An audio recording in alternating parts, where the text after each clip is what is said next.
Have you ever met someone who seemed to have everything together? The perfect grades, the perfect smile, the perfect life, the kind of person everyone admired, the kind of person people secretly wished they could be. But what if I told you that sometimes the people who look the strongest are the ones falling apart the fastest? This is the story of a girl who spent her entire life chasing perfection until she lost herself completely. And by the time she realized it, she didn't even know who she was anymore. Emma learned a dangerous lesson when she was only 8 years old. She brought home a drawing from school. She was proud of it. It wasn't perfect. The sun was a little crooked.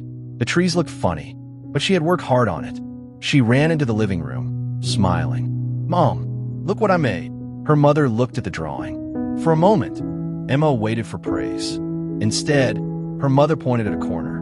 "You colored outside the lines." Emma's smile disappeared. Her mother wasn't trying to be cruel. She thought she was helping. "You can do better than this." Those 6 words changed everything. You can do better. From that day forward, Emma stopped focusing on what she did right. She only saw what she did wrong. At school, she became obsessed with being the best. If she scored 95%, she wondered why she didn't get 100%. If she came second, she felt like she failed. Every mistake felt enormous. Every flaw felt unacceptable. Her classmates admired her. Teachers praised her. Parents used her as an example. Why can't you be more like Emma? But nobody knew the truth. Nobody saw the panic attacks before exams. Nobody saw the tears she cried when she got one answer wrong. Nobody knew that every compliment became another expectation she had to live up to. The higher she climbed, the more terrified she became of falling. By the time she entered university, perfection had become her identity. She wasn't just trying to be perfect. She believed she had to be perfect. Because if she wasn't, who was she? Every assignment had to be flawless. Every photo had to be edited. Every social media post had to look effortless. Every conversation had to be carefully controlled. She never wanted people to see her flaws, so she hid them. At first, it worked.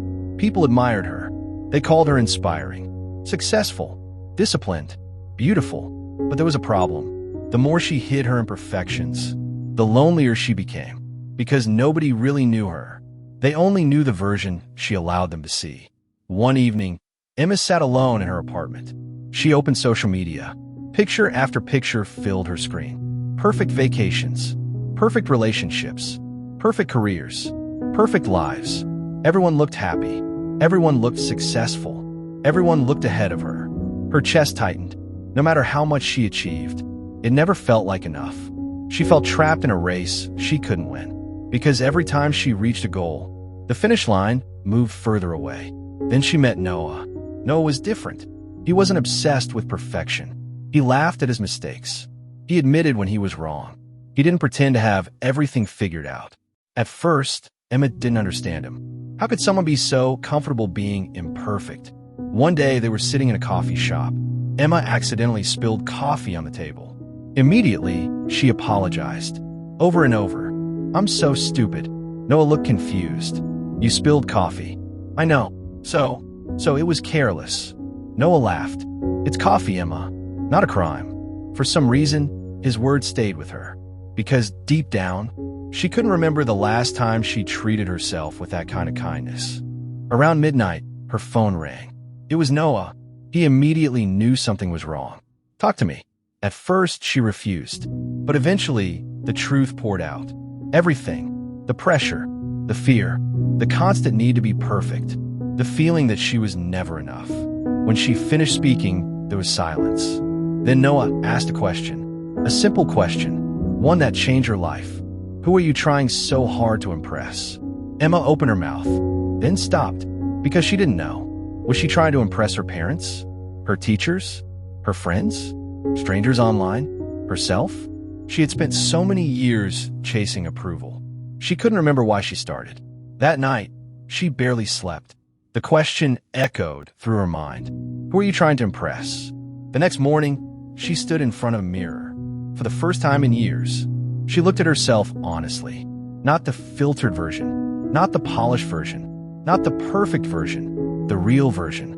The tired eyes, the anxiety, the pressure, the fear, and something hit her. She had spent years improving herself, but almost no time understanding herself. Over the following months, Emma started doing something terrifying. She started letting people see the real her. She admitted when she struggled. She asked for help. She stopped pretending she had everything under control. At first, it felt uncomfortable, like walking through the world without armor. But something unexpected happened. People didn't reject her. They connected with her. Her friendships became deeper. Her conversations became more honest. For the first time in years, she felt seen, not for her achievements, not for her perfection, for who she actually was. Then came the biggest challenge of all, learning to fail, not accidentally, intentionally. Emma started trying things she wasn't good at. She joined a painting class. Her paintings were terrible. She laughed anyway. She tried dancing. She was awkward. She laughed anyway. She made mistakes, lots of them. And slowly, she discovered something remarkable. The world didn't end. Nobody hated her. Nobody abandoned her.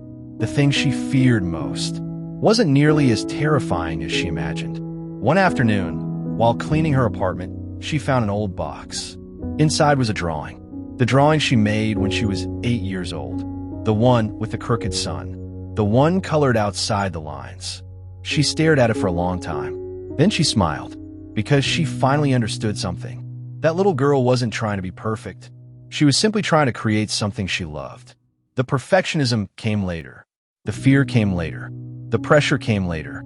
And somewhere along the way, she lost that little girl. The curious one. The joyful one. The free one. Emma sat down and placed the drawing on her desk. Not because it was perfect, but because it wasn't. It reminded her of something she never wanted to forget again. Perfection is a moving target. No matter how close you get, it always moves further away. And if you spend your life chasing it, you may wake up one day and realize you've lost yourself in the process. Years later, Emma would tell people something she learned the hard way. Perfection doesn't create happiness. It creates fear, because when your worth depends on being flawless, every mistake becomes a threat. Every failure becomes an identity. Every imperfection becomes something to hide. But the moment you accept that being human means being imperfect, everything changes. You stop performing. You start living. You stop pretending. You start connecting. You stop chasing impossible standards. And you finally become free. So if you've been trying to be perfect, maybe this is your reminder. The people who love you don't need perfection. The world doesn't need perfection. And neither do you. Because your flaws are not proof that you're failing. They're proof that you're human. And sometimes, the most beautiful thing you can become is yourself.